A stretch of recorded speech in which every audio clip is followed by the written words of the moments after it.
સુરત મહાનગરપાલિકા તંત્રએ નફટાઈની હદ વટાવી અને ખુલ્લી ગટરમાં લાકડાનું પાટિયું મૂકીને જ સંતોષ માન્યો. સંદેશ ન્યૂઝે સવાલ કરતા અધિકારીઓએ ઉડાવ જવાબ આપ્યા હતા. ઢાંકણું ચોરાઈ ગયું હોવાનો અધિકારીઓએ લૂલો બચાવ કર્યો. મહાનગરપાલિકાના અધિકારીઓ ઉડાવ જવાબ આપી રહ્યા છે. સુરત મહાનગરપાલિકાને હજી પણ શીખ નથી મળી. હજી પણ ઉડાવ જવાબ આપી રહ્યા છે, લૂલો બચાવ કરી રહ્યા છે, હજી પણ બેદરકારી સેવી રહ્યા છે. કારણ કે થોડા દિવસ પહેલા જ સુરતમાં ખુલ્લી ગટરમાં પડી જતા 2 વર્ષના કેદારનું મોત નીપજ્યું હતું. તેમ છતાં મહાનગરપાલિકાના આ બેદરકાર તંત્ર દ્વારા તેમને આ ખુલ્લી ગટર જોવા મળતી નથી.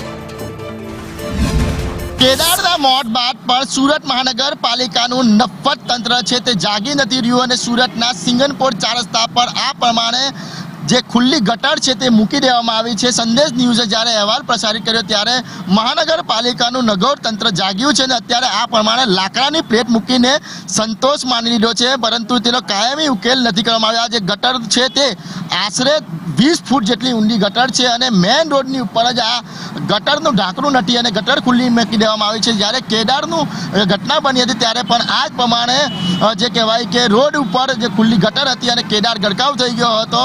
કલાકો બાદ પણ કેદારને શોધવામાં આવ્યો હતો, પરંતુ જે મળીને નહીં આવ્યો હતો.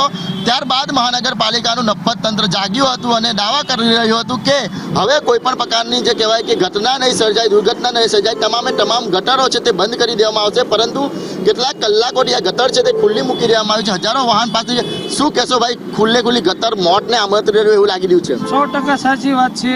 આજે 10 મિનિટ પહેલા જ આ ઢાંકણું માર્યું છે. ઢાંકણું પણ નહોતું, આગળ ખાલી એક લાકડાનું મૂકી દીધેલું છે અને ખુલ્લું જ હતું. અત્યારે એને જાણ થતાં એને ખાલી લાકડું મૂકી દીધું છે અને આપ જોઈ શકો છો વિડીયોની અંદર કે આ લાકડું ખાલી મૂકવામાં આવ્યું છે. આની અંદર ઘણી દુર્ઘટના થઈ શકે છે.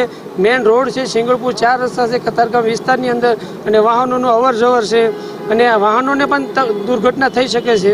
બિલકુલ, તો મહાનગરપાલિકાના અધિકારી પાસેથી ફરીથી જાણવાના પ્રયાસો કરીશું.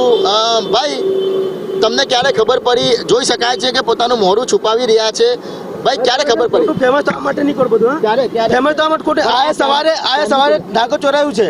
ચોરાઈ ગયું છે ઢાંકણ સવારે ચોરાયું છે, ખબર? હા, તો તમને ક્યારે ખબર પડી? તમને ક્યારે તમે લઈ જાઓ તમે. તમને ક્યારે ખબર પડી? ફેમસ થવા માટે બધું કરો છો, પણ અત્યારે કાયમી ફેમસ થવા માટે બધું નહીં કરો તમે. બેદરકારી દાખવી રહ્યા છો. લોકો કહી રહ્યા છે કે કેટલા કલાકોથી જાઓ તમે અહીંયા નહીં જાઓ. આયા સવારે ઢાંકણ ચોરાયું એમ કે બે દિવસ ઢાંકણ ચોરાયું છે. દુર્ઘટના ઘટી શકે છે ભાઈ, દુર્ઘટના ઘટી શકે છે. આ તો એ કરીએ જ કામગીરી છે ને, કરશે હમણાં. અમારી જવાબદારી છે, તમારી આંખ ખોલવા માટેની જવાબદારી છે અમારી. આ આંખ ખોલવા માટેની જવાબદારી માટે કરો છો, કારણ કે આ કેટલા કલાકોથી છે ને કે આ ખુલ્લું કોઈ ફેમસ થવા માટેની કેદાર જેવી ઘટના છે પાછી બની શકે છે. ફેમસ થવું હોય ને, કેદાર જેવી પાછી ઘટના બની શકે છે. મેઇન રોડની ઉપર ખુલ્લી ગટરનું ઢાંકણું છે. મહાનગરપાલિકાનું નફ્ફટ તંત્ર છે. જોઈ શકાય છે કે મીડિયા સાથે આ રીતના જવાબ આપે છે, કારણ કે કલાકોથી આ ગટરનું ઢાંકણું છે તે ખુલ્લું પડ્યું છે.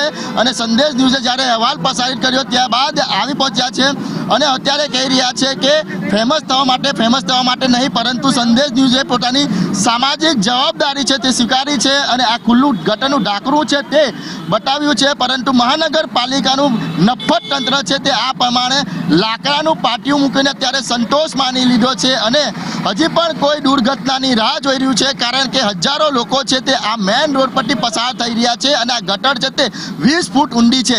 કેમેરા પર્સન અજીત પટેલ સાથે મનીષ પરમાર, સંદેશ ન્યૂઝ, સુરત.